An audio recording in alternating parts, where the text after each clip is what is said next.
Hey all, hope all is well. This is another video in the Road to Grandmaster series, and this one I'm going over my round 3 game from the St. Louis Norm Invitational. Now, if you followed the round 2 video, you know that I lost my second game in a row against woman Grandmaster Tatev Abrahamyan, and it was a really tough game because I was pretty much better throughout and had several opportunities to win and just did not put her away. And then time scramble and after several blunders, I actually managed to lose and walk into mate. So my spirits weren't particularly high going into round 3, but I was trying to keep a clear head and try to salvage the tournament in some way. The challenge is that in this Norm Invitational, you have no easy games. Every player is at least close to 2,400 strength FIDE, so you pretty much can expect tough games every single time out there. So it wasn't like I was going to play down in an open tournament and recover easily. I would have to just tough it out.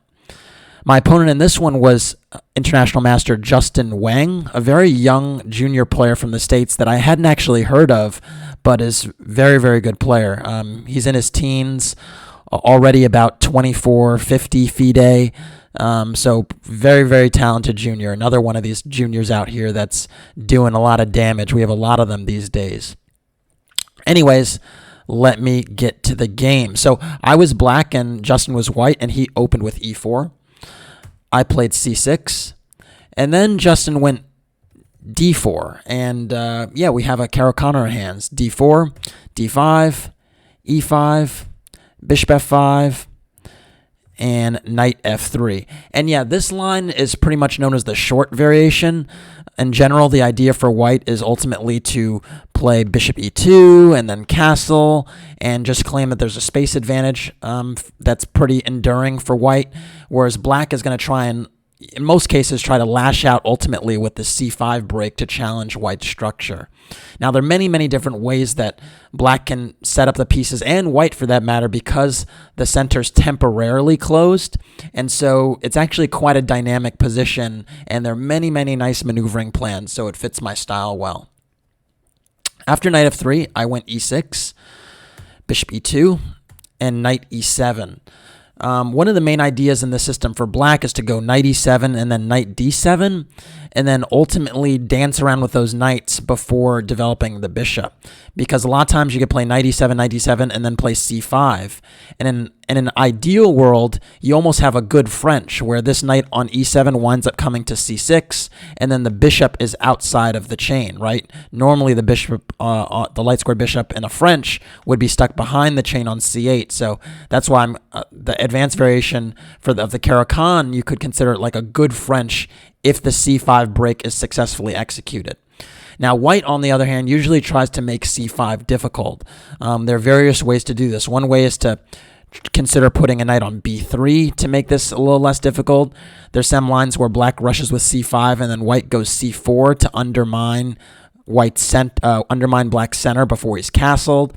So there are all types of ways that basically white can make c5 difficult to accomplish. So anyways, after knight e7, Justin went c3, and this is actually a very interesting move because, at first sight it looks relatively restrained. He's not necessarily, stopping c5 outright. It just seems like he's reinforcing the structure. But in actual fact, c3 does make c5 a little more difficult to get off for a few reasons. Firstly, a lot of times when c5 is played, after d takes c5, knight c6 is an option, not trying to take the pawn right away.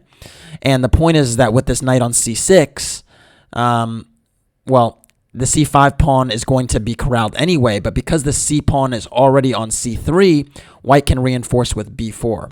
So for instance, let's say I play c5 now. I did not do that, but let's say I do. After d takes c5, knight e c6, I would love to recover the c5 pawn like so, but it's kind of ill-advised because b4 here just keeps the c5 pawn, and I think white can kind of just hold on to that pawn quite forcefully. Whereas there's some positions where, let's say white castles first, c5 is actually an option because after d takes c5, knight e c6, now b4 isn't in the cards.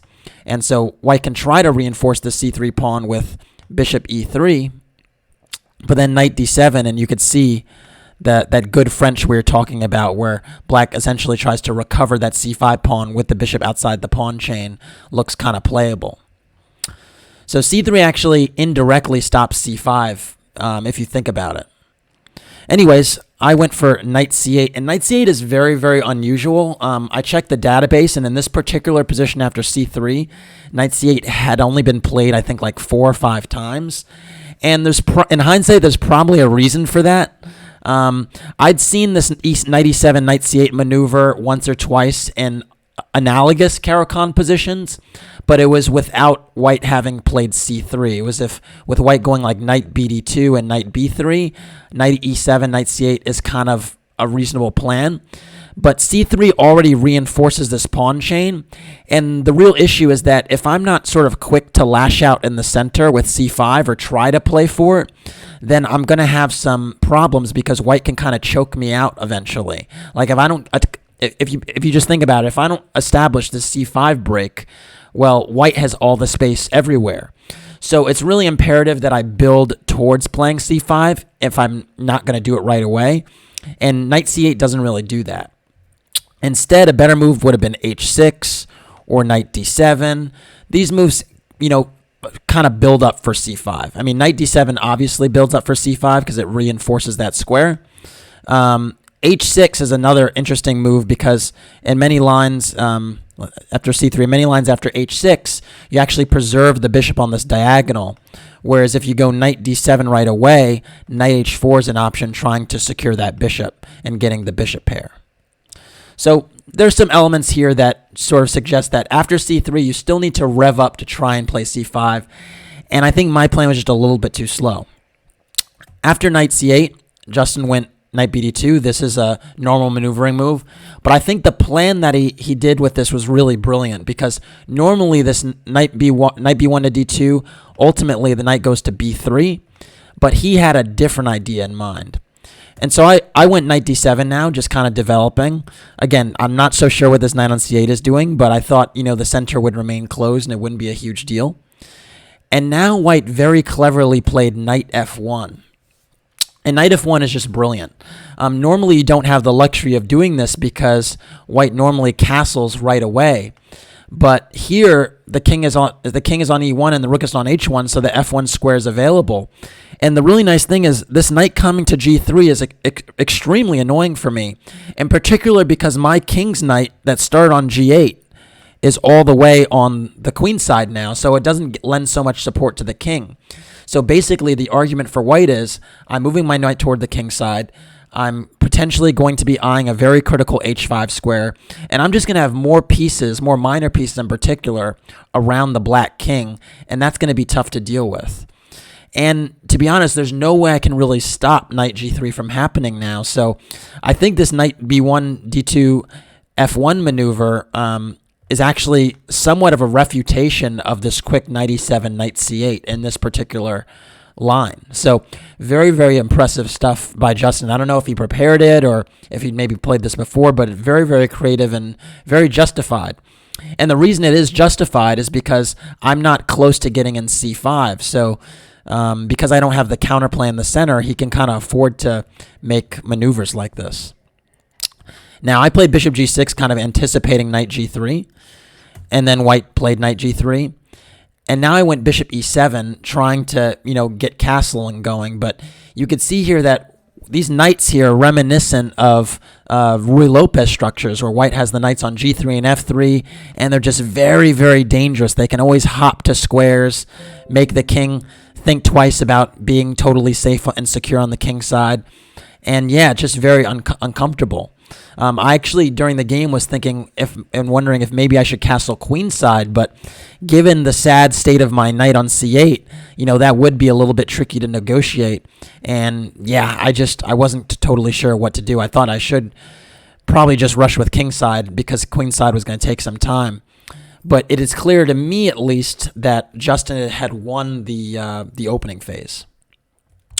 Anyways, after bishop e7, h4 is played, and I think this is another really, really smart move, just seizing more space and really taking advantage of this knight being on g3.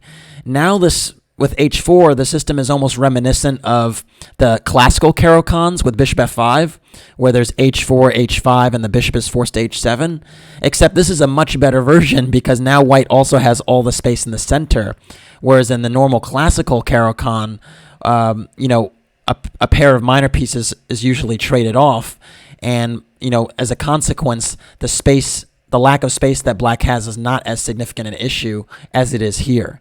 Here it's a major, major issue because all the minor pieces are on the board, and my knights are, kind of starving for activity, and they don't really have it. So anyways, after h4, I have to deal with h5 as a legitimate threat, so I went h6. I was wary of playing h5 because then the g5 square is sensitive forever, so I thought h6 was a little bit better, even though it was more modest. And after h6, white went bishop d3, and bishop d3 is a really good move too. Point being that now that I've played h6, my bishop is actually not secure on the g6 square. So as a consequence, I'm kind of forced to make a decision with the bishop because I don't want to recapture with f takes g6 because the pawn would be too weak. So because of that, I'm kind of obliged to trade on d3, and this is not what I want to do because I kind of help white develop, and my king side is more sensitive, in particular these light squares, because of that exchange. So after queen takes d3, you could see h5 in particular is very, very sensitive. And again, this is not a normal thing, a knight on g3 in, the advanced Caro, but somehow, some way, Justin managed to do it. So anyways, after queen takes d3, I thought, okay, my position is really not great, and I'm probably going to need to lash out to try and fight for some space. And I did that with the move c5. The issue is c5 here isn't really such a great move because my pieces aren't optimally placed to deal with it. For instance, a knight normally would love to be on the c6 square to legitimize c5, and I have a knight on c6 instead, right? We talked about before, knight e7, knight c6 sometimes is a maneuver, but here it's not the case. And on the flip side, my king is also very vulnerable. I mean, I didn't want to castle king side because I was very legitimately worried about this knight coming to h5. But so the thing is, I'm keeping my king stuck in the center for now and trying to mix it up, but hard to imagine I can make concrete gains with the king on e8 for too long. Instead, the computer was suggesting bishop f8, and I think that just kind of demonstrates the sorry state of my position, that the computer actually wants me to retreat back to f8, cover the g7 pawn, and then I'm not sure. Maybe fianchettoing makes sense after g6, bishop g7. I doubt it. Or maybe just giving the c8 square to the e7 square to my knight on c8 again, because we can see this knight c8 maneuver was not very sensible. Anyways, I went c5. And now white went knight h5, and you can see here that, my king side is extremely, extremely vulnerable, and Justin just takes advantage of it right away.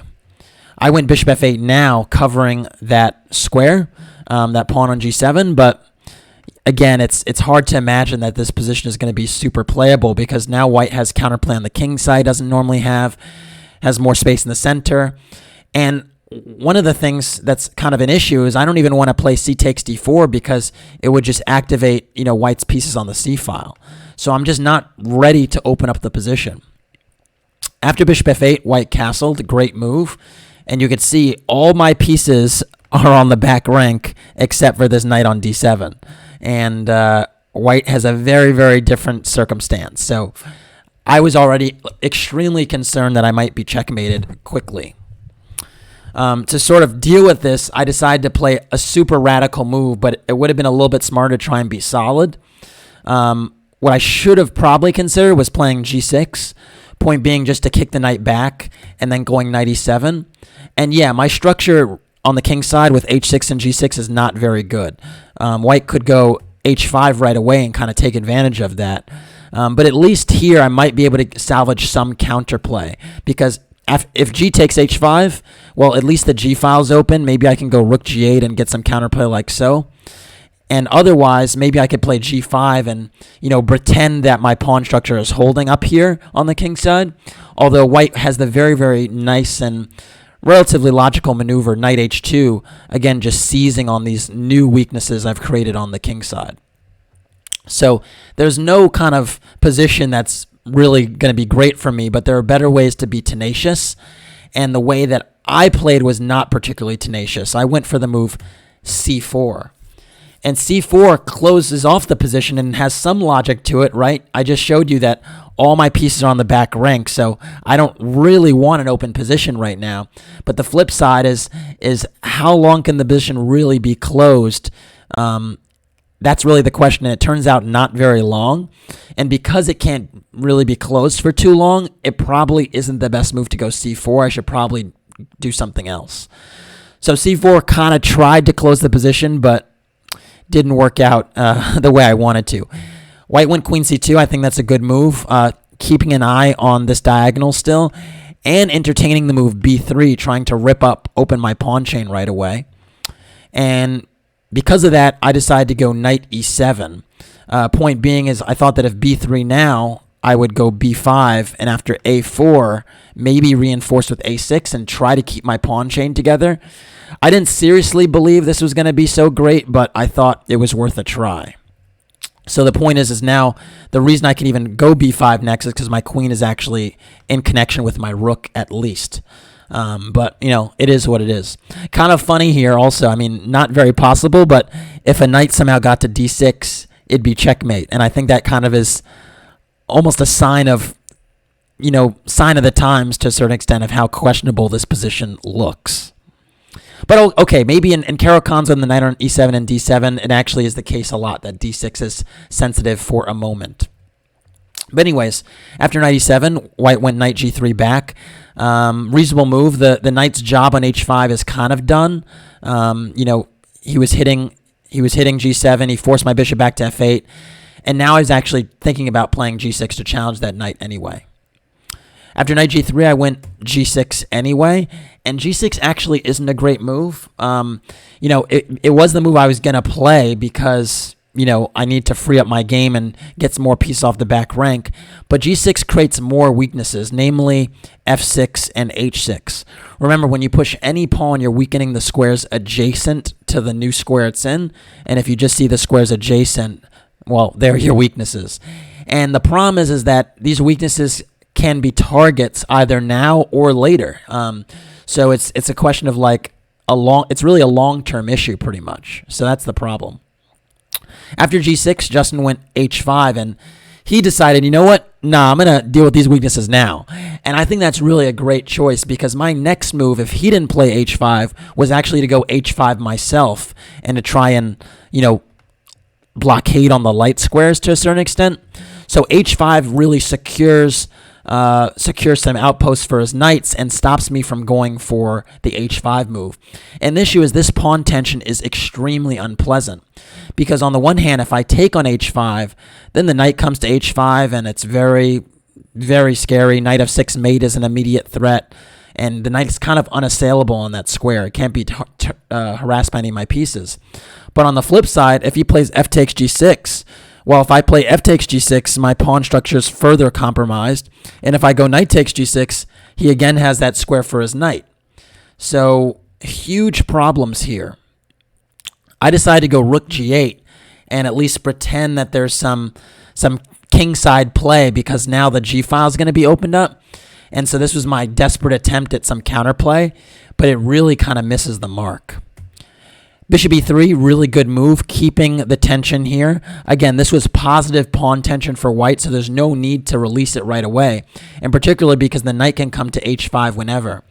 And now you can see his rooks are connected. And I believe I've said more than once that the side that connects their rooks first is usually the side that wins, so keep that in mind when you see the rest of this game. My rooks are a long way from communicating with each other. After bishop e3, I went queen c7. Now that I've gone rook g8, the only sort of logical play is for my king to go queenside, and so that's what I went for. And after queen c7, now h takes g6 was played. And I think it's good timing because now my queen has left this diagonal. So, yeah, he might be opening the g file, but my queen is not close to getting to that side. Whereas with my queen on d8, if he took right away after knight takes g6, I might have knight h4, and my queen might transfer to the h file very quickly. So I think it was good timing on his part to kind of take now. After h6, g6, I played knight takes g6, but there really was no capture that I was going to be happy with. You can argue maybe rook takes g6 would have been more pressing, but again, after rook takes, well, white has knight h5 even here, and then knight f4 is an idea. And there's just no play on the g-file right now because my pieces aren't, coordinated enough to make anything happen. So, yeah. So anyways, queen c7, I went knight takes g6, and now knight h5 was played, and this is just a picture-perfect position for white. And in the next few moves, you're going to see Justin play a very, very smart maneuver that takes advantage of some of my weaknesses. Because right now, there are two problems. One is that I have two pawn islands, right? I have this... Or actually, yeah, I have this pawn island that you can consider being one island, and then I have this one that's two. The flip side, white has one long pawn chain potentially, so really, really nice, healthy pawn chain. And in particular, my h6 pawn is going to be very tricky to defend. So you might say, oh, isn't there a counterplay on this g-file? Well, again, just a rook on the g-file is not going to be enough to get counterplay. And note my jumping squares forward with the knight are taken away. So there really is not much counterplay on the g-file. And just pay attention to the way Justin plays the next few moves. It's textbook. So I castled, connecting my rooks and pretending that there was some counterplay here, but there really isn't. And now Justin went g3. Brilliant move. g3 prepares his next move, which you'll see in a moment. After bishop e7, I was actually willing to jettison the h6 pawn because it would open some files, and then I'd have rook h8 next. But Justin was not really going for that and very quickly went king g2. And this is the point, is instead of trying to win this h6 pawn right away, he's just going to transfer his rooks to the h-file, the half-open h-file. And once he doubles the rooks there, he's almost certainly going to win on h6, and his king is going to be extremely secure. And I'm not going to really have any counterplay. My only pawn break is to move the f-pawn, but when I move the f-pawn, I just create more weaknesses. In particular, I weaken the e6 pawn. So I'm just in a really tough position where if I do nothing, he's going to win h6 and likely the game. But if I lash out, I'm going to create more weaknesses for myself. So really, really tough position to be in. And I think this whole maneuver you should try to remember with g3 and king g2 to get at a weak pawn with your rooks.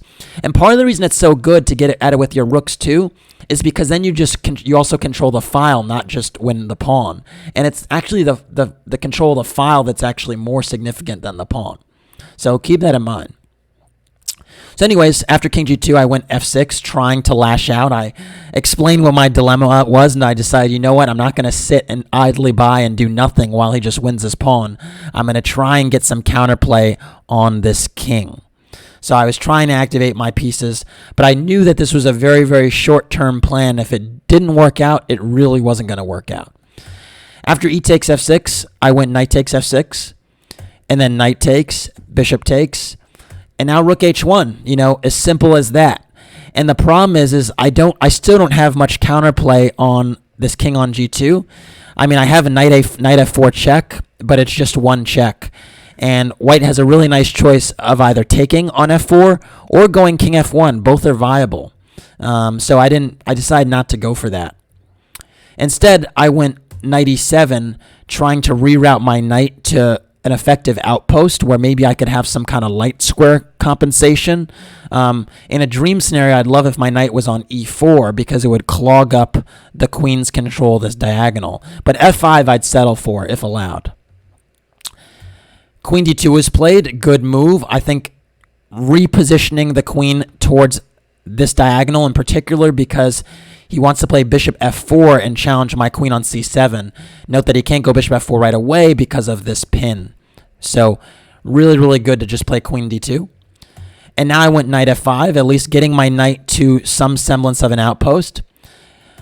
And now bishop f4, really, really smart. You note that he could have tried taking on h6 with the bishop, but that would have failed to knight takes g3. That's what I was kind of hoping for, if you will, because after f takes and queen takes, it's me that's getting into the position first, and he's not very coordinated. So again, not rushing to win that pawn, just trying to consolidate everything and stamp out my counterplay. Because now that I actually pushed the f-pawn, I now have two clear weaknesses, permanent weaknesses. And so it's really a question of just making sure I don't have any counterplay, and then he can pick them off. So anyways, after bishop f4, I went queen b6.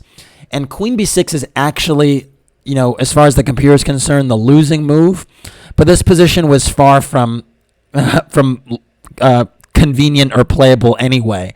The computer wants to go queen f7. I think the reason is because I still keep an eye on the king side, on the king side, on white's king, whereas on b6 I'm not really doing that. And furthermore, I'm also losing some coverage of the 7th rank, which could be kind of important. The reason I did go queen b6 is because I thought in some lines I might be eyeing b2, but yeah, it's just not a great move. After queen b6, rook e1 was played, and you can see here honing in on the weaknesses, not rushing to take any of them, just optimizing his pieces. Textbook. I went rook g6, pretending to defend h6 and also perhaps defending the e6 pawn horizontally as well.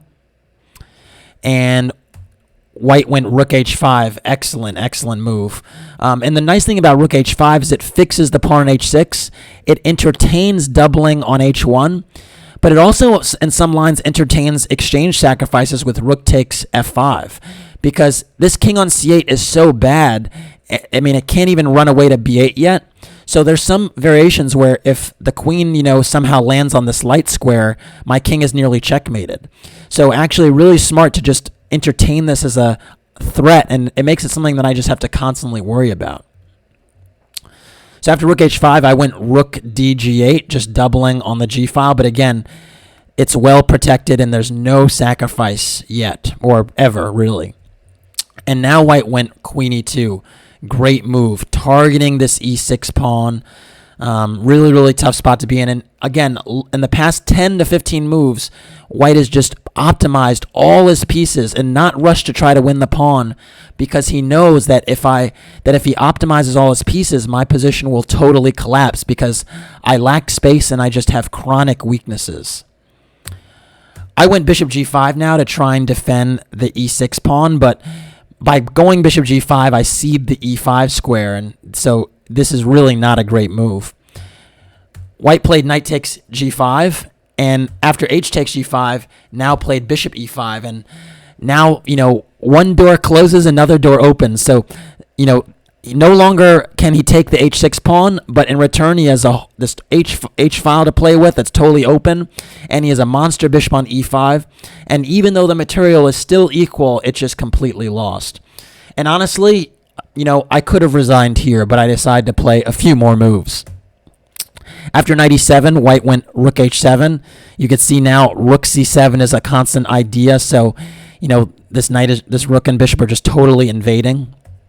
I went knight c6, and now queen f3. Not even rushing with rook c7. Again, saying I have no need to rush. Just going to get all my pieces in your camp, and you're not going to have any counterplay.